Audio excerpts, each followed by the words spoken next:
The story begins on a cold, rainy night in the heart of the city.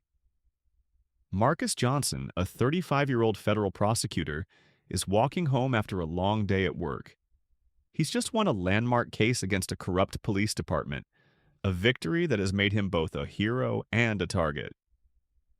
As he passes through a dimly lit alley, he's stopped by Officer Linda Grayson and her partner, Officer Rick Harris. Grayson, a veteran cop with a history of complaints, immediately assumes Marcus is a suspect in a recent robbery. Despite Marcus's calm demeanor and insistence on his innocence, Grayson escalates the situation.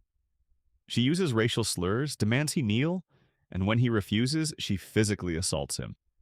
Harris, though uncomfortable, does nothing to stop her. Marcus is handcuffed, thrown into the police car, and taken to the station. The scene ends with Marcus sitting in a cold cell, his face bruised but his resolve unshaken. He knows this isn't just about him. It's about the systemic injustice he's spent his career fighting. The story shifts to the courtroom, where Marcus stands trial for resisting arrest and assaulting an officer. The prosecution, led by a slick and ambitious lawyer, paints Marcus as a violent criminal. Grayson takes the stand, her testimony filled with lies and half-truths. She claims Marcus was aggressive and uncooperative, painting herself as the victim. Marcus's defense attorney, Sarah Collins, is a fierce and compassionate lawyer who sees through Grayson's lies. During cross-examination, Sarah exposes inconsistencies in Grayson's story, but the officer remains defiant. The jury, a mix of races and backgrounds, listens intently, their faces unreadable. Meanwhile, flashbacks reveal Marcus's past. Born and raised in a rough neighborhood, Marcus witnessed firsthand the impact of systemic racism and police brutality. His father, a community activist, was wrongfully arrested and later killed in police custody. This tragedy fueled Marcus's determination to fight for justice. He worked tirelessly to become a federal prosecutor, earning a reputation for taking on high-profile cases against corrupt institutions. As the trial progresses, Sarah calls Marcus to the stand. He reveals a small recording device he had in his pocket the night of the arrest. The courtroom falls silent as the recording plays. Grayson's voice fills the room, filled with hate and aggression. The racial slurs, the threats, the sound of Marcus being assaulted, it's all there. The prosecution tries to dismiss the recording as inadmissible, but the judge allows it. Grayson's face turns pale as she realizes her career is over. The jury is visibly shaken, and even Harris, who has been silent throughout the trial, looks ashamed. Outside the courtroom, the case becomes a media sensation.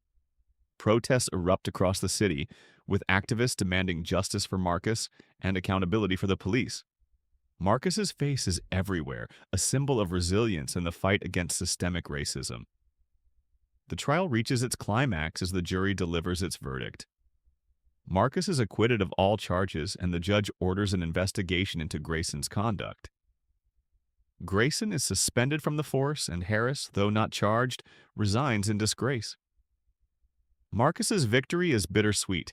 While he's relieved to be free, he knows the fight is far from over. In a powerful closing statement, he addresses the court. "This isn't just about me. It's about every person who's been wronged by a system that's supposed to protect them.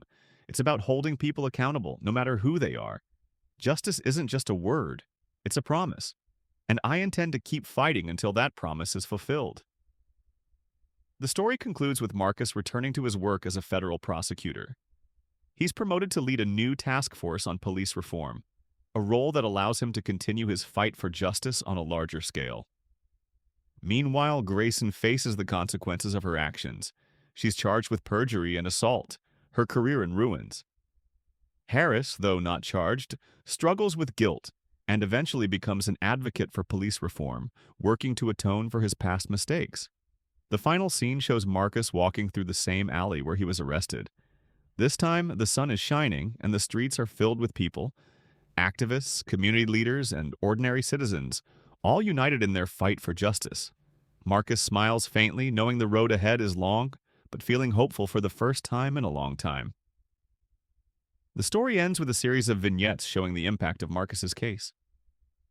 A young black boy watches the news with his parents, inspired by Marcus's courage.